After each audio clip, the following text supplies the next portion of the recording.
মার্কিন সংস্থা এফবিআইয়ের সাবেক পরিচালক জেমস কমির এক পোস্টে তোলপাড় যুক্তরাষ্ট্র, যেখানে ৪৭তম মার্কিন প্রেসিডেন্ট ট্রাম্পকে হত্যার উস্কানি দেওয়া হয় বলে উঠেছে অভিযোগ।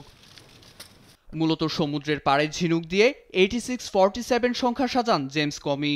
ছবি তুলে পোস্ট করেন নিজের সোশ্যাল মিডিয়া এক্সের অ্যাকাউন্টে। ছবিতে থাকা সংখ্যাটি ৪৭তম মার্কিন প্রেসিডেন্টকে হত্যার পরিকল্পনার ইঙ্গিত দিচ্ছে।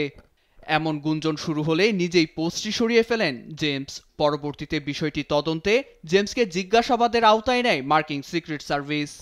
জিজ্ঞাসাবাদে অভিযোগটি প্রত্যাখ্যান করেন এফবিআইয়ের সাবেক পরিচালক। মূলত যুক্তরাষ্ট্রে অপসারণ বা প্রত্যাহার করা বোঝাতে 86 সংখ্যাটি ব্যবহার করা হয়। এতে 86 ও 47 দিয়ে ৪৭তম প্রেসিডেন্টকে অপসারণ বা হত্যা করা হতে পারে বলে গুঞ্জন রটে যায়, যা রটানোর পেছনে কট্টর ট্রাম্প সমর্থক ও কুচক্রীদের ষড়যন্ত্রের আভাসও রয়েছে।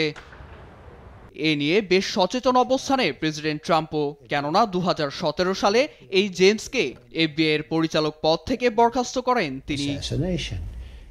শুধু জেমস নয়, একটা বাচ্চাও এর অর্থ জানে। এর অর্থ গুপ্ত হত্যা। আমি দেশের জন্য যা কাজ করছি তা জেমস সহ্য করতে পারছে না। যুক্তরাষ্ট্র নিজের মর্যাদা ফিরে পেয়েছে তা মেনে নিতে পারছে না, তাই প্রেসিডেন্টকে হত্যার জন্য উঠে পড়ে লেগেছে। তার ইতিহাস ভালো নয়।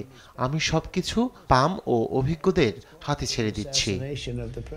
এমন পরিস্থিতিতে আটক না করেই স্বাভাবিকভাবে তদন্ত চলছে জেমসের বিরুদ্ধে, যার দায়িত্বে রয়েছেন সিক্রেট সার্ভিসের বর্তমান পরিচালক শন কুরান ও জাতীয় গোয়েন্দা বিভাগের পরিচালক তুলসী গ্যাবার্ড।